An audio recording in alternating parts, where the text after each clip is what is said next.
23, 25, 27, 29 رمضان کی رات 2 نفل ہر حاجت کے لیے، ایک بڑی تسبیح، بڑی سے بڑی پریشانی ختم ہو جائے گی، جو بھی مانگو گے اسی رات مل جائے گا۔ بسم اللہ الرحمن الرحیم۔ محترم ناظرین، آج رمضان کے آخری عشرے میں طاق راتوں کا میں ایک ایسا خاص وظیفہ آپ کے حوالے کرنے لگی ہوں جس میں 2 رکعت نفل نیت سے پڑھ لیں تو میرا رب مصلی چھوڑنے سے پہلے اس کی ہر حاجت کو پورا فرما دیں گے۔ جس حاجت کی نیت سے آپ یہ 2 رکعت نفل پڑھیں گے اور ایک تسبیح کا ایک ایسا عمل جسے ہر آپ کی مشکل پریشانی ختم ہو جائے گی، آپ تمام مسائل کے خاتمے کے لیے پڑھ سکتے ہیں۔ یہ ایک تسبیح آپ کے گھر کے حالات کو بدل دے گی۔ ماہ رمضان کے آخری عشرے میں ایک رات موجود ہے جسے لیلۃ القدر کی رات کہا جاتا ہے، جسے شب قدر بھی کہا جاتا ہے۔ اس رات کو 1000 سالوں سے افضل رات کہا گیا ہے۔ اس رات کی فضیلت و برکت عظمت اتنی زیادہ ہے کہ اس رات جو بندہ رب کے سامنے بھکاری فقیر بن کر بیٹھتا ہے، میرا رب بادشاہ بنا کر اٹھاتا ہے۔ اس رات میرا رب اتنا نوازتا ہے کہ مانگنے والا تھک جاتا ہے، لیکن رب کے خزانوں میں کمی نہیں آتی۔ اگر آپ بھی رحمت و برکتوں سے جھولیاں بھرنے چاہتے ہیں، خزانوں کے مالک بننا چاہتے ہیں، منہ سے ہر نکلی ہوئی بات پوری کروانا چاہتے ہیں، ناممکن حاجات کو پورا کروانا چاہتے ہیں، تو ماہ رمضان کے آخری عشرے میں ان 3 طاق راتوں میں لیلۃ القدر کی رات کو تلاش کریں۔ ہو سکتا ہے 23ویں رات ہو لیلۃ القدر ہو جائے، یا 27ویں رات کو لیلۃ القدر ہو جائے، 25ویں رات کو یا 29ویں رات کو، کسی بھی رات کو لیلۃ القدر کی رات ہو سکتی ہے۔ خدا را کوشش کیجئے ان طاق راتوں میں رب کا زیادہ سے زیادہ اذکار کیجئے، رب کو راضی کیجئے۔ 2 رکعت نفل صلاۃ الحاجت اور ایک تسبیح ہر مشکل پریشانی کے لیے ماہ رمضان کے آخری عشرے کی ان 3 طاق راتوں میں کر لیجئے۔ ہو سکتا ہے آپ کی لیلۃ القدر کی رات منظور ہو جائے۔ جو بندہ لیلۃ القدر کی رات کو پا لیتا ہے، میں یقین کامل سے کہتی ہوں، رات 2 رکعت نفل اور ایک تسبیح پڑھ کر سوئیں اور صبح اٹھتے ہی رزق اور دولت کے خزانوں کے مالک ہوں گے۔ رب کعبہ کی فوج فرشتے رزق اور دولت دروازے پر چھوڑ جائیں گے۔ جس شخص کے لیے آپ مارے پھر رہے ہیں، وہ مقصد غیبی خزانوں سے پورا ہو جائے گا۔ آپ کی آنے والی نسلیں آباد ہو جائیں گی۔ 22 رمضان کی رات 23ویں رات کہلائے گی۔ 24 رمضان کے دن کی جو رات ہے وہ 25ویں رات کہلائے گی۔ اسی طرح 26ویں روزے کی رات جو ہوگی وہ 27ویں رات کہلائے گی۔ اسی طرح 28ویں روزے کی رات 29ویں روزے کی طاق رات کہلائے گی۔ ان طاق راتوں کی قدر کیجئے۔ چھوٹا سا وظیفہ ہے، یقین کریں آپ نے یہ وظیفہ ضرور کرنا ہے۔ تھوڑا سا وقت نکال لیجئے۔ خدا را رمضان کا مہینہ ہے، آخری عشرہ چل رہا ہے۔ 2 رکعت نفل اور ایک تسبیح پڑھنے سے اگر پورا سال کا رزق مل جائے، دولت مل جائے، بیٹیوں کے رشتے ہو جائیں، من پسند شادی ہو جائے، من پسند کی نوکری مل جائے، گھر سے بے سکونی اور پریشانیوں کا خاتمہ ہو جائے، دنیا کی ہر حاجت غیبی خزانوں سے پوری ہو جائے، تو اس سے بڑھ کر کوئی وظیفہ نہیں ہو سکتا۔ ماہ رمضان کی آخری راتوں میں یہ وظیفہ کسی صورت مت چھوڑیں، پورا سال ورنہ پچھتائیں گے۔ یہ موقع سال میں صرف ایک بار ملتا ہے۔ جو بندہ لیلۃ القدر کی رات کو پا لیتا ہے، وہ جولی پھیلا کر جو مانگتا ہے اسے مل جاتا ہے۔ حضرت سیدنا مالک بن انس رضی اللہ تعالی عنہ فرماتے ہیں کہ رسول صلی اللہ علیہ وآلہ وسلم کو ساری مخلوق کی عمریں دکھائیں گئیں۔ آپ صلی اللہ علیہ وآلہ وسلم نے اپنی امت کی سب سے چھوٹی عمر پائی تو غمگین ہوئے اور کہا، میرے امتی اپنی کم عمری کی وجہ سے نیک اعمال نہیں کر سکیں گے۔ چنانچہ اللہ تعالیٰ نے نبی کریم صلی اللہ علیہ وآلہ وسلم کو شب قدر عطا فرمائی اور دیگر امتوں کے 1000 مہینوں سے بہتر ہے۔ رسول صلی اللہ علیہ وآلہ وسلم نے ارشاد فرمایا، جو شخص شب قدر میں ایمان و اخلاص کے ساتھ عبادت کرے، اس کے پچھلے گناہ بخش دیے جائیں گے۔ رمضان میں روزوں کی برکت سے کبیرہ صغیرہ گناہ معاف ہو جاتے ہیں، تراویح کی برکت سے گناہ کبیرہ ہلکے بڑھ جاتے ہیں، شب قدر کی عبادت کی برکت سے درجے بڑھ جاتے ہیں۔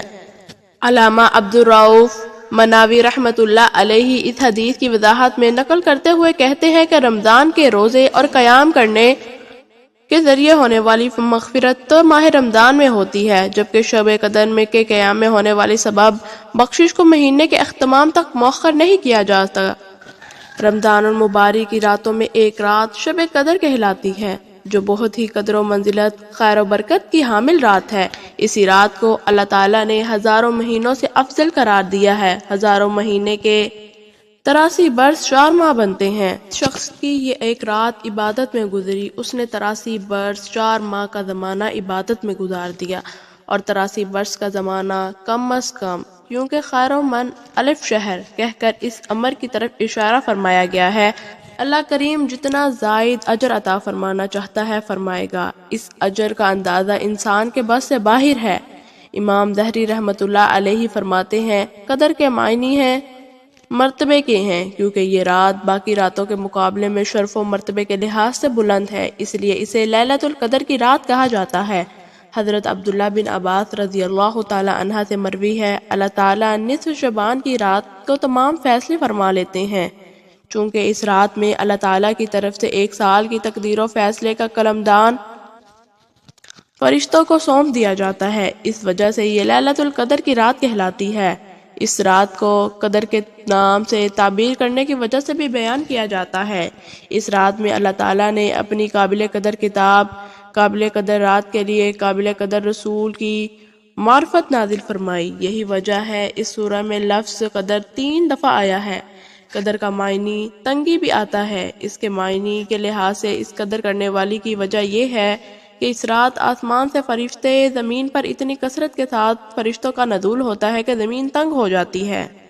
امام ابو بکر قدر کہنے کی وجہ بیان کرتے ہیں کہ یہ رات عبادت کرنے والوں کو صاحب قدر بنا دیتی ہے، اگرچہ وہ پہلے اس لائق نہیں تھا۔ اس کے حصول کا سب سے اہم سبب نبی کریم صلی اللہ علیہ وآلہ وسلم کی امت پر شفقت اور آپ صلی اللہ علیہ وآلہ وسلم کی غمخوری ہے۔ موطا امام مالک میں ہے کہ جب رسول صلی اللہ علیہ وآلہ وسلم کو سابقہ لوگوں کی عمروں پر آگاہ فرمایا تو آپ صلی اللہ علیہ وآلہ وسلم نے ان کے مقابلے میں اپنی امت کے لوگوں کی عمر کو دیکھتے ہوئے یہ خیال فرمایا کہ میری امت کے لوگ اتنی کم عمر اور سابقہ امت کے لوگوں کے برابر کیسے ہو سکیں گے۔ پھر آپ صلی اللہ علیہ وآلہ وسلم کو لیلۃ القدر کی رات عطا فرمائی گئی، جو 1000 مہینوں سے افضل ہے۔ اس کی تائید حضرت ابن عباس رضی اللہ تعالی عنہ سے منقول ہوتی ہے کہ آپ صلی اللہ علیہ وآلہ وسلم کی بارگاہ اقدس میں بنی اسرائیل کے ایک ایسے شخص کا تذکرہ کیا گیا جس نے 1000 ماہ تک اللہ تعالیٰ کی راہ میں جہاد کیا۔ سورہ قدر قرآن پاک کی 97ویں سورت ہے، جو آخری پارہ میں ہے۔ سورہ قدر کا شمار مکی سورتوں میں ہوتا ہے، جو کہ 5 آیات ایک رکوع پر مشتمل ہے۔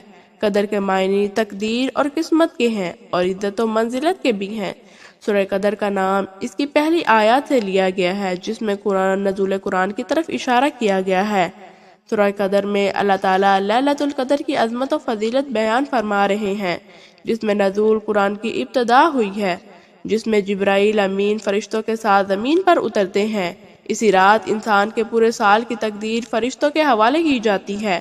ساری رات فرشتوں کی آمد، رحمتوں کا نزول کا سلسلہ جاری رہتا ہے، سلامتی کی بشارتیں دی جاتی ہیں۔ مفسرین اکرام اس سورت کا شان نزول یہ بیان کیا ہے کہ ایک مرتبہ رسول اکرم صلی اللہ علیہ وآلہ وسلم نے صحابہ کرام کے سامنے بنی اسرائیل کے ایک مجاہد کا حال کا ذکر کیا جس نے 1000 مہینے تک جہاد کیا۔ صحابہ کرام کو یہ سن کر تعجب ہوا اور انہیں اس پر رشک آیا، تو اللہ سبحانہ و تعالیٰ نے سورۃ قدر نازل فرمائی، جو کہ اس امت کے لیے عظیم رات ہے۔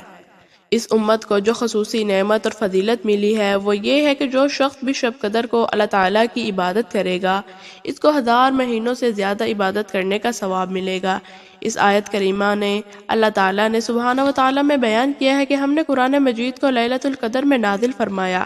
قدر کے معنی تقدیر اور قسمت بھی ہے، عزت و منزلت بھی ہے۔ یہاں دونوں معنی برابر لیے جا سکتے ہیں۔ یہاں ہم نے اس قرآن کو اس رات میں اتارا جو قدر و منزلت کے اعتبار سے بے مثل رات ہے، یا اس رات میں اتارا جو تقدیر ساز ہے۔ اس رات میں قرآن پاک نازل ہونے کے 2 مطلب ہو سکتے ہیں۔ ایک مطلب یہ کہ قرآن نزول کی ابتدا اس رات سے ہوئی، دوسرا مطلب یہ ہے کہ اس رات کو پورا قرآن مجید لوح محفوظ حاملین وحی فرشتوں کے سپرد کر دیا گیا، پھر اللہ تعالیٰ کے حکم کے مطابق رفتہ رفتہ حسب ضرورت تھوڑا تھوڑا کر کے 23 سالوں کے عرصے میں پورا نبی کریم صلی اللہ علیہ وآلہ وسلم پر اتارا گیا۔ اور تم کیا جانتے ہو کہ لیلۃ القدر کیا ہے؟ اس آیت میں استفہام کے ذریعے لیلۃ القدر کی اہمیت اور فضیلت کو واضح کیا گیا ہے، اور اس سوال سے جواب مطلوب نہیں ہوتا بلکہ اس سے اس کی عظمت کو بتایا جاتا ہے۔ گویا کہ مخلوق اس کی تہ تک پوری طرح نہیں پہنچ سکی، یہ صرف ایک اللہ ہی ہے جو اس کو جانتا ہے، کوئی اور اس راز کی عظمت نہیں جان سکتا اور نہ ہی بتا سکتا ہے۔ یہ جاننا اور بتانا اللہ تعالیٰ ہی کا کام ہے۔ لیلۃ القدر 1000 مہینوں سے بہتر ہے۔ اس آیت کریمہ میں بیان کی گئی یہ بہتری اور فضیلت کس اعتبار سے ہے؟ بالعموم اس کے معنی یہ بیان کیے گئے ہیں، اس رات کا عمل خیر 1000 مہینوں کے عمل سے خیر افضل ہے، یعنی اس کی ایک رات میں عبادت کرنے کا ثواب 1000 مہینوں میں عبادت کرنے کے ثواب سے زیادہ ہے۔ یہاں 1000 مہینوں سے مراد مہینوں کی معینہ مدت نہیں، جس کے 83 سال اور 4 مہینے بنتے ہیں۔ اہل عرب کا قاعدہ ہے کہ جب انہیں بہت زیادہ مقدار یا مدت کا اظہار کرنا مقصود ہو تو 1000 یعنی الف کا لفظ استعمال کرتے ہیں، کیونکہ وہ حساب نہیں جانتے تھے، بلکہ اس سے مراد ایک طویل زمانہ ہے۔ یہ امت محمدیہ پر اللہ تعالیٰ کا کتنا احسان عظیم ہے کہ مختصر عمر میں بہت زیادہ ثواب حاصل کرنے کے لیے کیسی سہولت عطا فرمائی۔ اس لفظ میں روح سے مراد جبرائیل امین ہے، جس کی قدر و منزلت کی وجہ ان کا علیحدہ ذکر کیا گیا ہے۔ اتنی کثیر تعداد میں فرشتے نازل ہوتے ہیں جن سے ساری زمین بھر جاتی ہے۔ ہر حکم سے مراد انسانوں کی تقدیریں ہیں جو اس دن طے کی جاتی ہیں، یعنی ملائکہ اور جبرائیل علیہ السلام۔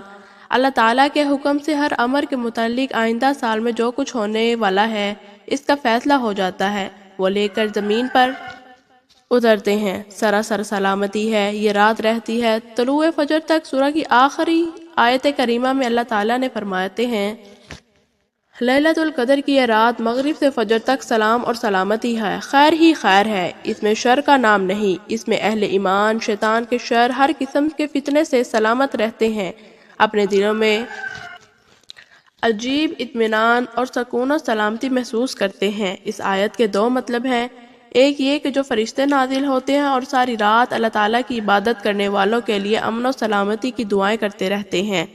دوسرا مطلب یہ ہے کہ اس میں جتنے بھی فیصلے کیے جاتے ہیں وہ سب خیر و سلامتی پر مبنی ہوتے ہیں، حتیٰ کہ اگر کسی فرد کی ہلاکت یا کسی قوم کی تباہی کے متعلق فیصلہ کیا جاتا ہے وہ بھی اہل زمین کی خیر و سلامتی پر مبنی ہوتا ہے۔ اللہ تعالیٰ سے دعا ہے وہ ہمیں اس رات کی خیریں اور برکتیں سمیٹنے کی توفیق عطا فرمائے، آمین۔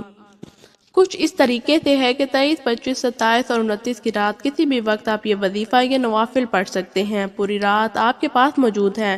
نماز عشاء کے بعد سے لے کر سحری سے پہلے آپ کسی بھی وقت یہ عمل کر سکتے ہیں، تہجد کے وقت بھی پڑھ سکتے ہیں۔ باوضو ہو کر مصلی پر بیٹھ کے نبی کریم صلی اللہ علیہ وآلہ وسلم کی ذات پر درود پاک پڑھیے۔ درود پاک آپ کوئی سا بھی پڑھ سکتے ہیں، آپ صلی اللہ علیہ محمد پڑھ لیں، صلی اللہ علیہ وآلہ وسلم پڑھ لیں، صلی اللہ علیہ نبی الامی پر بھی پڑھ سکتے ہیں، آپ درود ابراہیمی بھی پڑھ سکتے ہیں۔ آئیے ثواب کی نیت سے ایک مرتبہ میرے ساتھ ضرور پڑھیں۔ اللہم صلی علی محمد وعلی آل محمد کما صلیت علی ابراہیم وعلی آل ابراہیم انکا حمید مجید۔ اللہم بارک علی محمد وعلی آل محمد کما بارکت علی ابراہیم وعلی آل ابراہیم انکا حمید مجید۔ درود پاک پڑھتے ہی اپنے مقصد کو ذہن میں رکھتے ہوئے 2 رکعت نفل صلاۃ و حاجت کی نیت سے کھڑے ہو جائیں، اور یہ نہ سوچنا کہ حاجت ناممکن ہے، پوری نہیں ہو سکتی۔ یہ سوچنا ماہ رمضان کا آخری عشرہ ہے، لیلۃ القدر کی رات ہے، یہ رمضان کی آخری طاق راتیں ہیں، ان میں قبولیت کی گھڑیاں پائی جاتی ہیں۔ آپ نے رب سے مانگنا ہے جو ہر ناممکن کو ناممکن بنا دیتا ہے۔ اپنی حاجت کو ذہن میں رکھتے ہوئے 2 رکعت نفل صلاۃ و حاجت کی نیت سے کھڑے ہو جائیں۔ پہلی رکعت میں سورہ فاتحہ کے بعد 3 بار سورہ اخلاص پڑھنی ہے۔ سورہ اخلاص کی تلاوت سن لیں۔ قل هو اللہ احد اللہ الصمد لم یلد ولم یولد ولم یکن له کفوا احد۔ اسی طرح دوسری رکعت میں سورہ فاتحہ کے بعد پھر سے 3 مرتبہ سورہ اخلاص پڑھنی ہے۔ سلام پھیرتے ہی وہیں بیٹھے رہے، آپ نے رب کے 3 صفاتی ناموں کی ایک تسبیح پڑھنی ہے۔ یہ وظیفے کا طریقہ سن لیجئے۔ 2 رکعت نفل صلاۃ الحاجت بتائے ہیں، طریقے کے مطابق پڑھنے ہیں۔ سلام پھیرنے کے بعد وہیں بیٹھے اپنی آنکھوں کو بند کر لینا ہے اور یوں محسوس کیجیے دنیا سے آپ کا تعلق ختم ہو گیا ہے، آپ اپنے رب کی بارگاہ میں بیٹھے ہیں۔ یہ رمضان کا آخری عشرہ ہے، رحمتیں برکتیں برس رہی ہیں، قبولیت کی گھڑیاں ہیں۔ آپ یا رحمان یا وہاب یا رزاق کا ذکر کر رہے ہیں۔ یا رحمان یا وہاب یا رزاق کو ملا کر پڑھیں تو ایک بار ہو گیا۔ یا رحمان یا وہاب یا رزاق کا ذکر کر رہے ہیں۔ یا رحمان یا وہاب یا رزاق کو ملا کر پڑھیں تو 2 مرتبہ ہو گیا۔ اسی طرح آپ نے یا رحمان یا رزاق یا وہاب کو ملا کر 100 دانوں کی ایک تسبیح پڑھنی ہے۔ میں دوبارہ سے آپ کو بتا رہی ہوں، آپ نے یا رحمان یا وہاب اور یا رزاق کو ملا کر 100 دانوں کی ایک تسبیح پڑھنی ہے۔ میں یقین کامل سے کہتی ہوں رب کعبہ کی تمام بیماریوں کو، تمام پریشانیوں کو غیبی خزانوں سے ختم فرما دیں گے۔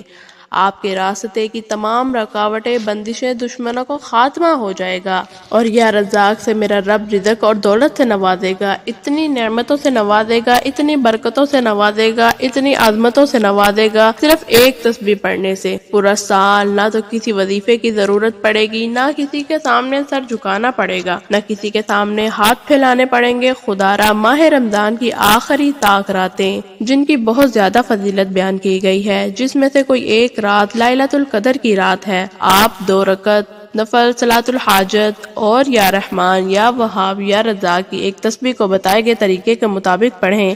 آپ اس کو 23ویں، 25ویں، 27ویں اور 29ویں رات کو یہ وظیفہ لازمی کیجیے، انشاءاللہ آپ کی تمام حاجات پوری ہو جائیں گی۔ ناظرین، آپ سے گزارش ہے، آپ اپنے رزق میں برکت اور وسعت کے لیے اللہ تعالیٰ کے 99 ناموں میں سے کوئی ایک نام کمنٹ سیکشن میں ضرور شیئر کریں۔ اللہ تعالیٰ ہم سب کا حامی و ناصر ہو، آمین۔ محترم ناظرین، اگر آپ کو میری ویڈیوز اچھی لگتی ہیں تو لائک اینڈ سبسکرائب اور اس طرح کے وظائف اپنے دوستوں کے ساتھ ضرور شیئر کریں۔ شکریہ، جزاک اللہ۔